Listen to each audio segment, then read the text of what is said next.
محترم ناظرین و سامعین، السلام علیکم ورحمۃ اللہ وبرکاتہ۔ یہ قرآن مجید کے اردو ترجمہ و تفسیر کے دروس کا سلسلہ ہے جو انشاءاللہ آپ کی خدمت میں پیش کیا جاتا رہے گا۔ یہ قرآن مجید کے آخری 10 پاروں کی تفسیر ہوگی اور اس کا نام ہم نے رکھا ہے عمدۃ التفسیر فی الثلث الاخیر من القرآن الکریم۔ سماعت فرمائیے۔ سید الرسل و خاتم النبیین محمد وعلی آلہ وصحبہ اجمعین، اما بعد فقال اللہ تبارک و تعالی فی کلامہ المجید، اعوذ باللہ من الشیطان الرجیم، ولو ان ما فی الارض من شجرۃ اقلام، اگر روئے زمین کے سارے درخت قلمیں بن جائیں، والبحر یمدہ، اور سمندر سیاہی بن جائیں، من بعدہ سبعۃ ابحر، ہم اس کے بعد 7 سمندر اور لے آئیں، اس میں ملا دیں، ما نفدت کلمات اللہ، تو اللہ کے کلمے کبھی ختم نہیں ہوں گے۔ ان اللہ عزیز حکیم، بے شک اللہ تعالی غالب ہے، حکمت والا ہے۔ ما خلقکم ولا بعثکم الا کنفس واحدہ، تمہاری پیدائش اور تمہیں دوبارہ زندہ کرنا اللہ کے لیے ایسا ہی ہے جیسے کسی ایک جان کو پیدا کرنا۔ ان اللہ سمیع بصیر، بے شک اللہ تعالی سب کچھ سننے والا، سب کچھ دیکھنے والا ہے۔ میرے پیارے بھائیوں، بہنوں، بچوں، عزیزوں، یہ سورہ لقمان کی آیت نمبر 27 اور 28 ہے جو آپ حضرات کے سامنے تلاوت کی گئی ہے۔ معرفت الہی ایک ایسا عنوان ہے جس کی دین اسلام کے اندر بہت بڑی اہمیت ہے۔ جب تک انسان اپنے رب کی ذات کو اور اس کی صفات کو پہچانے نہ، اللہ کی معرفت حاصل نہ کرے، تب تک وہ کما حق ہو اس کی عبادت کر نہیں سکتا۔ اللہ کے بارے میں ہمارے تمام ذہنی انداز قاصر ہیں، ہماری دماغی اپروچ اس معاملے میں بالکل ناکام ہے۔ جو کچھ اللہ تعالیٰ نے اپنے رسول پاک صلی اللہ علیہ وسلم کے ذریعے ہمیں بتلا دیا وہی ہمیں معلوم ہے، اور اس سے زیادہ ہمیں کچھ بھی معلوم نہیں ہے اور نہ ہی معلوم ہو سکتا ہے، کیونکہ اللہ کی ذات کے بارے میں نبی کریم صلی اللہ علیہ وسلم جو ساری کائنات سے افضل ترین انسان ہیں اور اللہ کی معرفت سارے جہان سے زیادہ رکھنے والے ہیں، وہ عرض کر رہے ہیں بارگاہ الہی میں کہ لا احصی ثناء علیک انت کما اثنیت علی نفسک، اے میرے اللہ میں تیری ثناء اور تیری تعریف کی طاقت نہیں رکھتا، تو ویسا ہی ہے جیسا کہ تو نے خود اپنی تعریف بیان کی ہے یا اپنا تعارف کروایا ہے۔ فوق ما نقول، جو کچھ ہم کہہ سکتے ہیں اس سے اللہ کہیں بلند و بالا ہے۔ وَهُوَ كَمَا يَقُولُ، اور جیسا اللہ اپنے بارے میں فرماتا ہے اللہ ویسا ہی ہے۔ تو جب ہم اللہ کی صفتیں بیان کرنے کے لیے سوچتے ہیں تو ہمارے ذہن میں یہ ہوتا ہے کہ زمین و آسمان کی پیدائش سے لے کر قیامت کے قائم ہونے تک اللہ کی جو صفتیں ہیں، اللہ کے جو احکام ہیں، اللہ کے جو قدرتیں ہیں، ان کا ذکر کریں۔ حالانکہ یہ تصور بڑا محدود ہے۔ اللہ تبارک و تعالیٰ تو زمین و آسمان کے پیدا کرنے سے پہلے بھی تھے اور بعد میں بھی رہیں گے۔ یہ کائنات جب نہیں تھی اللہ تب بھی تھا، اور جب یہ کائنات نہیں ہوگی اللہ تب بھی ہوگا۔ اس لیے فرمایا وَلَوْ أَنَّمَا فِي الْأَرْضِ مِنْ شَجَرَةٍ أَقْلَامٌ، کہ اگر ساری زمین کے درخت کلمے بن جائیں، وَالْبَحْرُ يَمُدُّهُ، اور سمندر سارے کے سارے سیاہی بن جائیں۔ موسیٰ علیہ السلام اور خضر علیہ السلام جب کشتی میں بیٹھے تو ایک چڑیا آ کر کشتی کے کنارے پر بیٹھ گئی۔ اس نے اپنی چونچ سے سمندر کے اندر پانی کا ایک قطرہ لے لیا تو جناب خضر نے موسیٰ علیہ السلام سے کہا کہ ہمارا علم اللہ کے علم کے مقابلے میں اس قطرے سے بھی کم ہے جو اس چڑیا نے سارے سمندروں میں سے یہ ایک قطرہ لیا ہے۔ فرمایا وما اوتیتم من العلم الا قلیلا، تمہیں اللہ نے جتنا بھی علم دیا ہے یہ اللہ کے علم کے مقابلے میں بہت ہی قلیل ہے۔ انسان تو بیچارہ اپنی جسمانی ساخت پر تحقیق کرتے کرتے کئی عمریں انسانوں کی بیت گئیں، اس کو آج تک اس کی تفصیلات معلوم نہیں ہو سکیں کہ جن خلیات سے مل کر انسان بنا ہے ان کی خصوصیات کیا ہیں اور ان کے اندر کیا کیا خوبیاں اللہ نے رکھ دی ہیں۔ تو اس سے آگے وہ اللہ کے بارے میں کیسے سوچے گا اور کیسے جانے گا۔ ایک یہودی نبی کریم صلی اللہ علیہ وسلم کی خدمت میں حاضر ہوا اور کہنے لگا کہ اے محمد صلی اللہ علیہ وسلم، آپ خود ہی تو کہتے ہیں کہ اللہ نے تم کو ایسی کتاب تورات دی فیہا تبیان لکل شیء کہ اس میں ہر ایک چیز کا بیان موجود ہے، اور پھر آپ یہ کہتے ہیں کہ وما اوتیتم من العلم الا قلیلا، تو ان دونوں باتوں میں کیسے جمع کریں؟ تو نبی کریم صلی اللہ علیہ وسلم نے فرمایا کہ اللہ نے تورات میں تمہیں وہ سب کچھ بتا دیا ہے جس کی تمہیں دنیا کی اس زندگی میں نجات حاصل کرنے کے لیے ضرورت تھی، اور اس سے زیادہ تمہیں بتانے کی ضرورت ہی نہیں تھی۔ کیوں کہ انسان سارے علوم کا احاطہ تو کر نہیں سکتا، جتنا اس کو بتا دیا جائے اگر اتنے پر بھی وہ عمل کر لے تو یہی اس کی خوش بختی ہے۔ تو فرمایا سورۃ الکہف کے آخر میں بھی اللہ تعالیٰ نے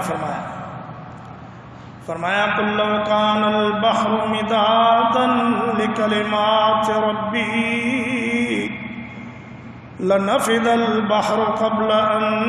تَنفَدَ كَلِمَاتُ رَبِّي وَلَوْ جِئْنَا بِمِثْلِهِ مَدَدًا۔ فرمایا اگر سارے کے سارے سمندر سیاہی بن جائیں اور لکھنے والے لکھنا شروع کر دیں، انسان بھی لکھنا شروع کر دیں، جن بھی لکھنا شروع کر دیں، فرشتے بھی لکھنا شروع کر دیں، اللہ کی جو دیگر مخلوقات ہیں وہ بھی لکھنا شروع کر دیں، فرمایا وہ سارے کے سارے ختم ہو جائیں گے مگر اللہ کی تعریفیں ختم نہیں ہوں گی۔ اللہ کا علم، اللہ کا امر، اللہ کی قدرت، اللہ کی صفات، اللہ کی ذات، اس کا کمال، یہ لکھتے لکھتے لکھتے ساری مخلوق ختم ہو جائے گی، لیکن اللہ کی صفات اور اس کے کمالات ختم نہیں ہوں گے۔ کیوں؟ اس لیے کہ مخلوق جتنی بھی ہے وہ محدود ہے، اس کو آخر ایک دن ختم ہونا ہے، اور اللہ کی ذات اور اللہ کی صفات لامحدود ہے۔ تو محدود جو ہے وہ لامحدود کا احاطہ کیسے کر سکتی ہے؟ فرمایا قد احاط بكل شيء علما، اللہ نے ہر ایک چیز کو اپنے علم سے گھیر رکھا ہے، کائنات کی کوئی بھی چیز اللہ کے علم سے باہر نہیں۔ اور وہ جو کسی عرب شاعر نے کہا ہے کہ جمیع العلم فی القرآن لیکن تقاصر عنہ افہام الرجال، کہ قرآن مجید میں تمام علوم موجود ہیں لیکن انسانوں کے ذہن ان تمام کو سمجھنے سے قاصر ہیں۔ تو اس کا مطلب بھی یہی ہے کہ انسانیت کو اپنی فلاح و نجات کے لیے اور اللہ کی رضا حاصل کرنے کے لیے جتنے علوم کی ضرورت تھی وہ اللہ نے اس قرآن مجید میں بیان فرما دیے ہیں۔ اب اگر اس قرآن مجید میں سے کوئی سائنس کا یا ریاضی کا فارمولہ تلاش کرنا چاہے تو اس کی یہ کوشش بیکار ہے، کیونکہ اللہ تعالیٰ نے قرآن مجید میں وہ تمام علوم جمع کر دیے ہیں جن کا تعلق انسان کی کامیابی، اس کی فلاح اور اس کی نجات سے ہے۔ تو فرمایا والبحر یمدہ من بعدہ سبعۃ ابحر، علماء فرماتے ہیں کہ یہ 7 سمندر کا لفظ صرف مبالغے کے لیے اللہ نے استعمال فرمایا ہے، ورنہ یہ کہنا کہ کل سمندر 7 ہیں یہ بات ٹھیک نہیں ہے۔ یہ اسرائیلی روایات ہیں، ان کی نہ ہم تصدیق کرتے ہیں نہ ہم تکذیب کرتے ہیں۔ یہ جو اللہ نے فرمایا کہ 7 سمندر اور، اس کا مطلب یہ بھی نہیں کہ ان سمندروں کے ساتھ 7 اور ملا دیں تو یہ کافی ہو جائیں گے۔ فرمایا نہیں، 7 سمندر اور پھر 7 سمندر اور پھر 7 سمندر اور، چلتے جائیں چلتے جائیں چلتے جائیں، جتنے بھی اس میں ملاتے جائیں اللہ کی تعریف، اللہ کی قدرت، اللہ کے کلمات، اللہ کے کمالات، اللہ کی صفات کبھی ختم ہونے میں نہیں آئیں گے۔ فرمایا ان اللہ عزیز حکیم، عزیز قد عز کل شیء لا یغالبہ احد، اللہ پر کوئی غالب نہیں آ سکتا، ولا یخالفہ احد، کوئی اللہ کے حکم کی مخالفت نہیں کر سکتا، اور نہ ہی اللہ کے ارادے میں کوئی آدمی دخیل ہو سکتا ہے۔ اللہ ایک کام کرنا چاہے اور ساری کائنات مل کر اس کام کو روکنے پہ لگ جائے، نہیں روک سکتی۔ اور فرمایا حکیم، حکیم فی خلقہ و امرہ و اوامرہ و اقوالہ و افعالہ و جمیع شؤونہ، فرمایا اللہ تبارک و تعالی اپنے امر میں، اپنی خلق میں، اپنی شریعت میں اور اپنے اعمال میں، اپنے اقوال میں، اپنے افعال میں، وہ تمام اس کے حکمت سے بھرے ہوئے ہیں اور کوئی اس کی حکمت کا مقابلہ نہیں کر سکتا۔ فرمایا ما خلقکم ولا بعثکم الا کنفس واحدہ، تمہارا پیدا کرنا اور تمہیں دوبارہ اٹھانا اللہ کے لیے اتنا ہی آسان ہے جتنا ایک انسان کو پیدا کرنا اور ایک انسان کو دوبارہ اٹھانا۔ ایک یہودی نبی کریم صلی اللہ علیہ وسلم کی خدمت میں حاضر ہوا، کہنے لگا جی قرآن کہتا ہے وما خلقکم ولا بعثکم الا کنفس واحدہ، اور دنیا میں ہم دیکھتے ہیں کہ انسان کو جب اللہ پیدا کرتا ہے تو پہلے اس کو خون کا ایک لوتھڑا بناتا ہے، پھر اس میں سے گوشت کی ایک ٹکڑا بنتا ہے، پھر اس میں آہستہ آہستہ خون پیدا ہوتا ہے، پھر اس میں ہڈیاں بنتی ہیں، پھر اس پر چمڑا چڑھایا جاتا ہے، تو 7 8 9 مہینے اس کام میں لگ جاتے ہیں۔ تو کیسے اللہ اس ساری مخلوق کو ایک ہی بار اکٹھا ہی پیدا کر لے گا؟ تو اللہ کے رسول صلی اللہ علیہ وسلم نے فرمایا کہ یہ اللہ کا قانون ہے کہ دنیا کے کام آنن فانن نہیں ہوتے، اس نے ان کاموں میں ایک ترتیب رکھ دی ہے، ورنہ اللہ کی قدرت اور اس کی طاقت کا یہ حال ہے کہ وما امرنا الا واحدۃ کلمح بالبصر، فرمایا ہم کسی کام کو جب کرتے ہیں تو ایک ہی بار ہمارا کہہ دینا کافی ہوتا ہے، ہم بار بار نہیں کہا کرتے اور نہ ہمیں بار بار کہنے کی ضرورت ہے۔ اللہ پاک نے ایک بار جو فرما دیا وہ ہو کے رہے گا، اس میں کوئی رکاوٹ نہیں پڑ سکتی۔ فرمایا الا کلمح بالبصر، آنکھ کے جھپکنے سے بھی پہلے اللہ کا حکم پورا ہو جاتا ہے۔ اور اللہ نے دنیا میں یہ انسانوں کو موت کے بعد زندہ کر کے دکھا بھی دیا۔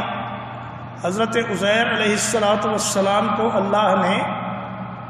100 سال تک مارے رکھا، 100 سال کے بعد اس کو دوبارہ زندہ کر دیا۔ تو پوچھا کہ کتنا تم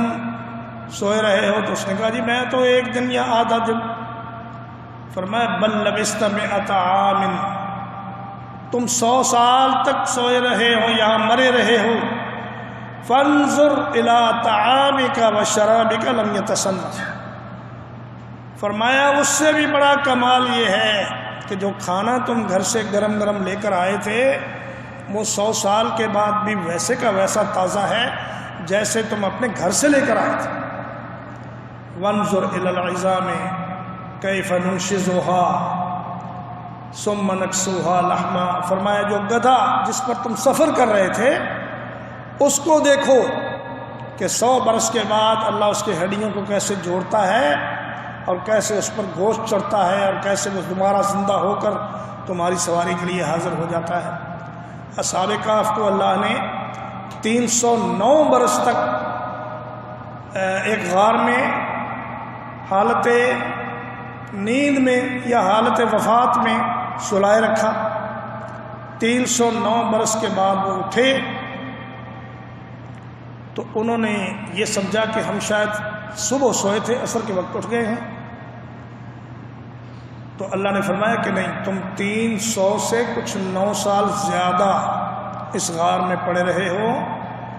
اب دوبارہ میں تمہیں اسی غار میں ایک ایسی موت دے دوں گا کہ اب تم قیامت کے دن ہی اٹھو گے۔ تو اللہ نے یہ نظائر، یہ مثالیں دنیا والوں کو اس لیے دکھائیں کہ کسی کو شک نہ رہے کہ اللہ پاک نے ہم سب کو دوبارہ زندہ بھی کرنا ہے اور ہم نے اٹھ کر اللہ کے پیش بھی ہونا ہے، اپنی زندگی کے اعمال کا حساب دینا ہے، اور جو اچھے کام ہمارے پاس ہوں گے ان کا ہمیں صلہ ملے گا، اور جو برے کام ہم کر کے جائیں گے ان کی ہمیں سزا ملے گی، الا یہ کہ اللہ تعالیٰ کسی پر مہربانی کر کے اس کو معاف کر دے۔ اقول قولی ھذا واستغفر اللہ لی ولکم ولسائر المسلمین۔